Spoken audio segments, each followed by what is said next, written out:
बिस्मिल्लाहिर्रहमानिर्रहीम, अस्सलाम वालेकुम। डियर स्टूडेंट्स, उम्मीद है कि आप सब खैरियत से होंगे। My name is Adeel Mehboob, I am lecturer of computer science. आज की इस वीडियो में चैप्टर नंबर 9 जो कि स्प्रेडशीट सॉफ्टवेयर का है, इसकी एक्सरसाइज हम पढ़ने वाले हैं और एक्सरसाइज को हम देखेंगे कि इसमें जो फिल इन द ब्लैंक्स हैं और MCQs हैं वो किस तरह से हमने सॉल्व करनी है और उनके आंसर्स क्या हैं। फिल इन द ब्लैंक्स वैसे पेपर में आती नहीं, लेकिन इनमें से MCQs बन के आ जाते होते हैं। यानी वो फिल इन द ब्लैंक देता है और नीचे 4 ऑप्शंस दे देता है, तो इस तरह से MCQ आता है। इसलिए हमने ये करनी है जिस तरह से हमने प्रीवियस चैप्टर्स की हैं। इसी तरह से हमने MCQs डिस्कस करने हैं और डिस्कस करने के दौरान आपको उनके जो कॉन्सेप्ट्स हैं वो भी रिकॉल करवा दूंगा। लेकिन कॉन्सेप्ट्स आपको आने चाहिए जो लेक्चर्स में हमने पढ़े हुए हैं, क्योंकि आज के लेक्चर में हम एक्सरसाइज कर रहे हैं तो स्पेसिफिकली हम एक्सरसाइज के ऊपर ही मेन फोकस रखेंगे। जो चीज़ें हमने पहले पढ़ी हुई हैं, जो टॉपिक्स हम पहले ऑलरेडी डिस्कस कर चुके हैं, उनकी डिटेल में हम नहीं जाएंगे, लेकिन उसका मैं हिंट आपको ज़रूर दे दूँगा और रिकॉल करवा दूँगा। तो चलते हैं लेक्चर की तरफ। तो स्टार्ट करते हैं फिल इन द ब्लैंक से, जो कि हमारा फर्स्ट क्वेश्चन है एक्सरसाइज में। इसमें फर्स्ट ब्लैंक ये है, for the custom format ##.000 the number 242.59 will appear as. इसको अब आपने समझना है। उसमें होता ये है कि जब हम हैश लगाते हैं तो हैश एक ऐसा प्लेस होल्डर है जो कि डिस्प्ले नहीं होता। इसकी जगह पे अगर कोई नंबर आ जाता है तो ठीक है, लेकिन डिस्प्ले नहीं होता। यहाँ पर पॉइंट से पहले हैश लगाने का मकसद ये है कि पॉइंट से पहले कोई नंबर हो सकते हैं, वो 2 भी हो सकते हैं, 3 भी हो सकते हैं, 4 भी हो सकते हैं, ज़्यादा भी हो सकते हैं, लेकिन पॉइंट के बाद एटलीस्ट 3 डिजिट्स होने चाहिए, 3 नंबर्स होने चाहिए। 3 ज़ीरोज़ लगाने का मकसद ये है, क्योंकि ज़ीरो एक ऐसा प्लेस होल्डर है जो कि बताता है कि यहाँ पर इतने डिजिट्स होने चाहिए। अगर कम हों वो डिजिट्स तो ज़ीरो, अगर ज़्यादा हैं, हमने ज़ीरो कस्टम फॉर्मेट में ज़्यादा लगाए हुए हैं तो वो एक्स्ट्रा ज़ीरोज़ प्लेस कर देता है, लेकिन अगर ज़्यादा हैं तो फिर कोई मसला नहीं होता। तो ज़ीरो एक ऐसा प्लेस होल्डर है जो वहाँ पर डिस्प्ले होता है। इसकी एग्जांपल मैं आपको ऑलरेडी करवा चुका हूँ, प्रैक्टिकल मैंने आपको इसका दिखाया हुआ डिटेल के साथ। हमारा जो कस्टम फॉर्मेट वाला लेक्चर था उसके अंदर हमने ये डिटेल से चीज़ें डिस्कस की हैं, प्रैक्टिकली हर चीज़ जो है हमने देखी हुई है। तो नंबर है हमारे पास 242.59। 242 तो ठीक है पॉइंट से पहले, लेकिन 0.59 का मतलब है कि पॉइंट के बाद 2 डिजिट्स हमें नज़र आ रहे हैं, जबकि कस्टम फॉर्मेट के मुताबिक पॉइंट के बाद 3 डिजिट्स होने चाहिए थे। तो ये हमें इस तरह से दिखाएगा, आप देख सकते हैं 242.590, यानी एक एक्स्ट्रा ज़ीरो प्लेस करके पॉइंट के बाद 3 डिजिट्स पूरे कर देगा। इससे वैल्यू पे कोई फ़र्क नहीं आएगा, क्योंकि पॉइंट के राइट साइड पे आप जितने मर्जी ज़ीरो प्लेस कर दें उससे कोई फ़र्क नहीं पड़ता। Number 2, the intersection of a row and a column forms a. यानी रो और कॉलम, एक रो और एक column, the intersection of a row and a column, यानी एक रो हो और एक कॉलम हो तो उससे क्या बनता है? उससे ऑब्वियसली हमने पढ़ा है कि सेल बनता है। यानी cell basically is a combination of row and column, यानी रोज और कॉलम्स के कॉम्बिनेशन का जो मजमुआ है उसे हम सेल कहते हैं, वो एक सेल बन जाता है। और बेसिकली हम जो डाटा वर्कशीट्स के अंदर एंटर करते हैं वो सेल्स में एंटर करते हैं, क्योंकि worksheet basically is a collection of rows and columns, और जब रोज और कॉलम्स मिलते हैं, कंबाइन होते हैं, तो फिर इनकी इंटरसेक्शन होती है तो हमारे पास सेल्स बनते हैं। तो बहुत सारे सेल्स होते हैं वर्कशीट के अंदर और हम अपना डाटा सेल्स के अंदर ही एंटर करते हैं। Number 3, in a spreadsheet dash और बिल्ट इन फॉर्मूलाज। स्प्रेडशीट में वो क्या है जो कि बिल्ट इन फॉर्मूलाज कहलाते हैं, यानी हमें फॉर्मूलाज लिखने की ज़रूरत नहीं है, हम सिर्फ उनका नाम यूज़ करते हैं और नाम लिखने से उनकी जो वर्किंग है वो हो जाती है, और पहले से बने बनाए फॉर्मूलाज होते हैं। बिल्ट इन का मतलब है बने बनाए, यानी पहले से सॉफ्टवेयर के अंदर मौजूद हैं, हमने नहीं उनको बनाया, जिसने सॉफ्टवेयर बनाया उसने पहले से सॉफ्टवेयर के अंदर इनको बना के रखा हुआ है, हम बस इनको यूज़ करते हैं। तो इसका आंसर है फंक्शंस।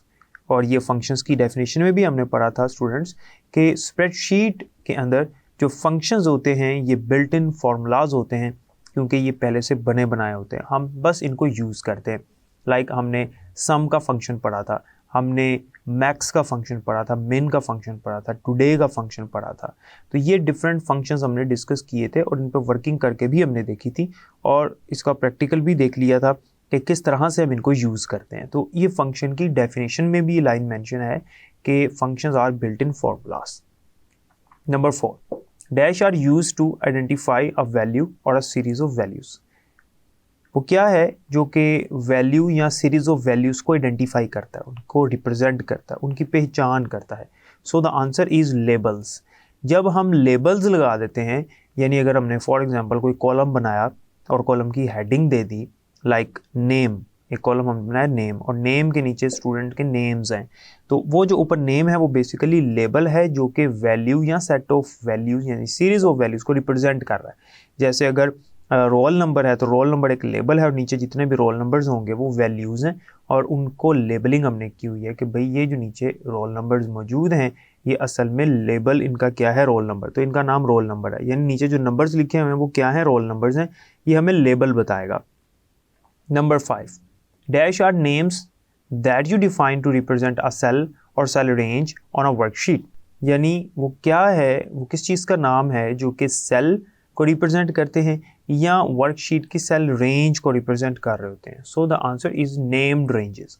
आपको याद होगा स्टूडेंट्स, हम अपनी मर्जी का नाम रख सकते हैं किसी भी सेल का या सेल रेंजेस का। उसके बाद वो जो हमने नाम उसका रखा होगा उस नाम को हम यूज़ करते हुए फार्मूलाज जो है वो अप्लाई करेंगे, यानी डिफरेंट हम जब फार्मूलाज लगाएंगे तो वो जो सेल का नेम या सेल रेंज का हमने खुद से कस्टम नेम रखा होगा वो हम यूज़ करेंगे, तो इसको नेम्ड रेंजेस कहते हैं। तो name ranges basically are the names that you define to represent a cell or cell range on a worksheet.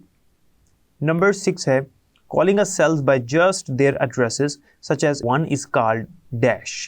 Dear students, आपको याद होगा कि हमने पढ़ा था कि जो सेल के रेफरेंस होते हैं यानी सेल का जो नेम होता है या सेल का एड्रेस होता है, इसकी दो टाइप्स होती हैं। एक होता है रिलेटिव रेफरेंस और दूसरा होता है एब्सोल्यूट रेफरेंस। हमने ये पढ़ा था कि रिलेटिव रेफरेंस जो है हम फॉर्मूला में यूज़ करते हैं और ये सिंपल सेल का नेम होता है, जबकि एब्सोल्यूट रेफरेंस वो होता है जो कि हम डॉलर का साइन लगाते हैं जिसमें। और अगर हम रिलेटिव रेफरेंस को यूज़ करें फॉर्मूला में और इसको कॉपी पेस्ट करेंगे तो ये चेंज हो जाएगा अकॉर्डिंगली, और अगर हम एब्सोल्यूट रेफरेंस लगाते हैं तो वो चेंज नहीं होता।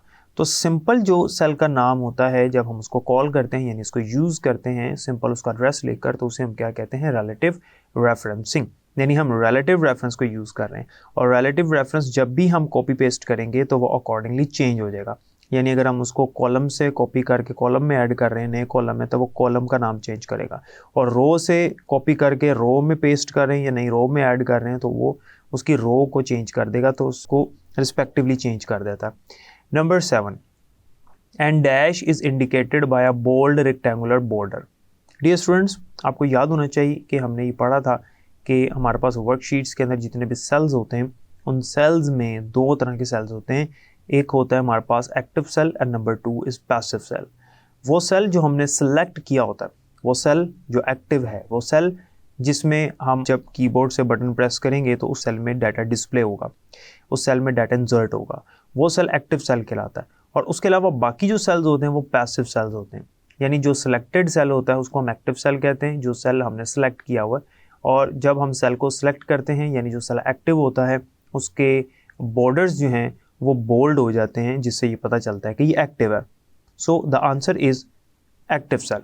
N active cell is indicated by a bold rectangular border, यानी बोल्ड रेक्टेंगुलर बॉर्डर आ जाता है उसके किनारों पे और उसके कॉर्नर्स जो हैं वो बोल्ड हो जाते हैं, थिक हो जाते हैं ब्लैक कलर के, जिससे ये पता चलता है कि ये एक्टिव है। तो एक्टिव सेल जो है बेसिकली ये वो सेल होता है जो सिलेक्टेड सेल होता है जिसमें हम टाइपिंग कर रहे होते हैं, जो इस टाइम पे एक्टिवेट हुआ है, और बाकी जो सेल्स हैं वो पैसिव हैं क्योंकि उनमें फिलहाल डाटा नहीं लिखा जा रहा। Number 8, dash is a software for manipulating numbers. वो कौन सा सॉफ्टवेयर है जो नंबर्स को मैनिपुलेट करने के लिए इस्तेमाल होता है। मैनिपुलेट से मुराद है डिफरेंट ऑपरेशंस हम परफॉर्म कर सकते हैं नंबर्स के ऊपर, नंबर्स पे डिफरेंट ऑपरेशंस परफॉर्म कर रहे हैं, लाइक उसकी फॉर्मेटिंग कर रहे हैं, उसको कैलकुलेट भी कर सकते हैं, उसको कट कॉपी पेस्ट कर सकते हैं, डिलीट कर सकते हैं, मूव कर सकते हैं, और डिफरेंट कस्टमाइजेशन के ऑप्शंस उसके ऊपर अप्लाई कर सकते हैं। तो ऐसा जो सॉफ्टवेयर है उसे हम कहते हैं स्प्रेडशीट सॉफ्टवेयर, और ये डेफिनेशन स्प्रेडशीट सॉफ्टवेयर के अंदर मेंशन है। हमारा जो इस चैप्टर का फर्स्ट लेक्चर था चैप्टर नंबर 9 का, उसमें मैंने आपको ये बताया था कि स्प्रेडशीट एक ऐसा सॉफ्टवेयर है जिसके अंदर हम नंबर्स को या डिजिट्स को मैनिपुलेट करते हैं, अपनी कैलकुलेशंस वगैरह परफॉर्म करते हैं, लाइक बजट्स हम बना सकते हैं, हम इनकम का हिसाब रख सकते हैं, इसके अंदर एक्सपेंसेस को कैलकुलेट कर सकते हैं, डाटा इसके अंदर स्टोर किया जा सकता है और उसको फॉर्मूलाज अप्लाई करके उसके ऊपर कैलकुलेशन भी परफॉर्म की जा सकती है। नंबर 9, अ डैश में कंटेन मल्टीपल डैश। तो इसका आंसर है अ वर्कबुक में कंटेन मल्टीपल वर्कशीट्स। एक वर्कबुक में मल्टीपल वर्कशीट्स होती हैं। तो वर्कशीट किसे कहते हैं, collection of cells, collection of rows and columns, जबकि वर्कबुक किसे कहते हैं, कलेक्शन ऑफ वर्कशीट्स। यानी वर्कशीट्स में हमारे पास रोज और कॉलम्स का कम्बिनेशन होता है, यानी सेल्स होते हैं जिनके अंदर हम डाटा एंटर करते हैं। वर्कशीट में बेसिकली डाटा एंटर किया जाता है, जबकि वर्कबुक जो है इसके अंदर बहुत सारी वर्कशीट्स होती हैं। जस्ट लाइक योर बुक, आपकी एक बुक है, उसके अंदर डिफरेंट पेजेस हैं, डिफरेंट शीट्स हैं, और जब उन शीट्स को कंबाइन किया जाएगा और उसको बाइंड कर दिया जाता है तो वो एक बुक बन जाती है। और याद रखिएगा स्टूडेंट्स, वो जो पेजेस हैं एक बुक के अंदर, वो सारे के सारे आपस में रिलेटेड होते हैं। यानी अगर कंप्यूटर की बुक है तो वो सारे के सारे पेजेस जो हैं वो कंप्यूटर साइंस बुक के ही हैं, और सीक्वेंस में पेज नंबरिंग के मुताबिक जो है वो उनको तरतीब में वहाँ पर बाइंड किया गया है। सेम इसी तरह से जो वर्कबुक होती है उसके अंदर जो वर्कशीट्स होती हैं वो रिलेटेड होती हैं, एक दूसरे के साथ वो रिलेटेड होती हैं, उनका ताल्लुक होता है। यानी अगर मैं रिकॉर्ड सेव कर रहा हूँ, यानी एक वर्कबुक बना रहा हूँ, उसके अंदर फर्स्ट ईयर के जितने भी सेक्शंस हैं उनका रिकॉर्ड सेव कर रहा हूँ, उनका डाटा एंटर कर रहा हूँ, उनका रिजल्ट एंटर कर रहा हूँ फॉर एग्जांपल, तो मेरे पास 3 सेक्शंस हैं और 3 वर्कशीट्स हैं, तो तीनों आपस में रिलेटेड है। क्यों? क्योंकि तीनों फर्स्ट ईयर क्लास के रिजल्ट्स हैं।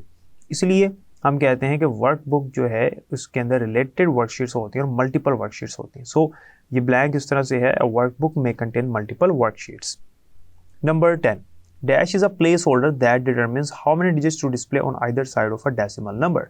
ये अभी मैंने जो फर्स्ट ब्लैंक थी उसमें बताया था कि 0 एक ऐसा प्लेस होल्डर होता है जो ये बताता है कि डेसिमल पॉइंट जो है उसके राइट साइड पर या लेफ्ट साइड पर कितने डिजिट्स होने चाहिए, और अगर डिजिट्स कम होंगे तो 0 एक्स्ट्रा वहाँ पर लग के उन डिजिट्स को पूरा कर देगा जो हमने कहे होंगे उसको। तो द आंसर इज 0। ये 0 प्लेस होल्डर की डेफिनेशन है, इसका प्रैक्टिकल जो है वो दिखाया भी था। नेक्स्ट हमारे पास क्वेश्चन नंबर 2 है, चूज द करेक्ट ऑप्शन, यानी MCQs हैं, मल्टीपल चॉइस क्वेश्चंस हैं, इनमें से हमने बेस्ट ऑप्शन को चूज करना है। Number 1, which of the following is a spreadsheet, इनमें से कौन सा स्प्रेडशीट सॉफ्टवेयर है। ए ऑप्शन है MS वर्ड। अब आपको पता है MS वर्ड स्प्रेडशीट सॉफ्टवेयर नहीं है, ये एक टेक्स्ट एडिटर है या वर्ड प्रोसेसर इसको कहते हैं।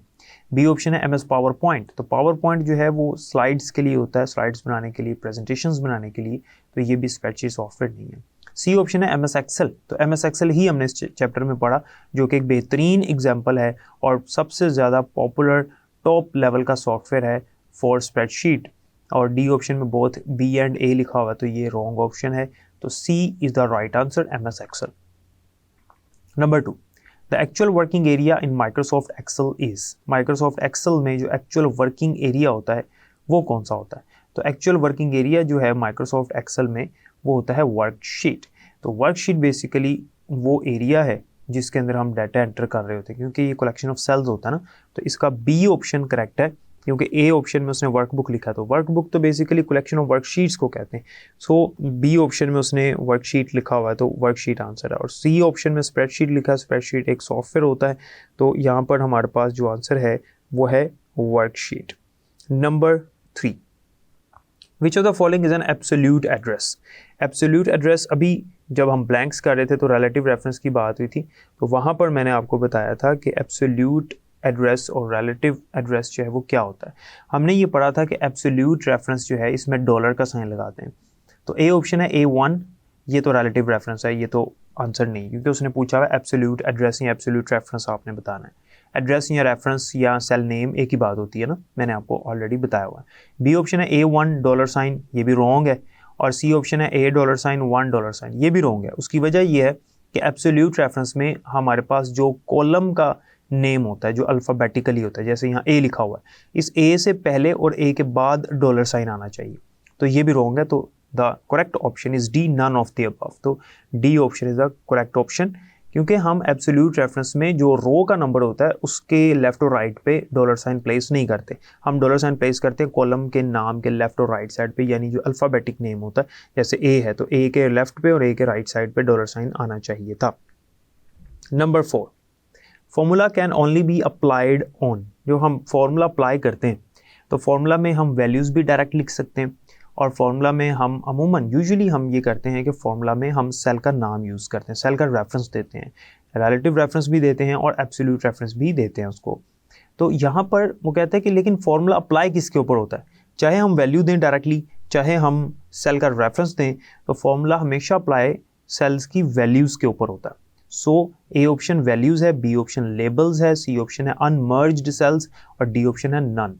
तो A is the right answer, क्योंकि जो वैल्यूज़ हैं उन्हीं के ऊपर हमेशा फॉर्मूला अप्लाई होता है। फॉर एग्जांपल आपने A1 प्लस B1 किया, तो एक्चुअली A1 में जो वैल्यू मौजूद है, B1 में जो वैल्यू मौजूद है वो ऐड हो रही हैं, वो प्लस हो रही हैं। Okay, number 5, which of the following function is use to get current date. वो कौन सा फंक्शन है जो करंट डेट यानी आज की डेट जो है वो हमें उस सेल में डिस्प्ले करेगा जिस सेल में हमने उसको अप्लाई किया होगा। ए ऑप्शन है एग्जैक्ट, बी ऑप्शन है टुडे, सी ऑप्शन है मंथ और डी ऑप्शन है year. So the right answer is today, B option. क्यों? क्योंकि हमारे पास जो टुडे का फंक्शन है ये जब हम अप्लाई करते हैं इक्वल लगाने के बाद आगे लिखते हैं टुडे और आगे जो ब्रैकेट्स हैं वो हम ऐसे खाली छोड़ देते हैं पैरेंथेसिस।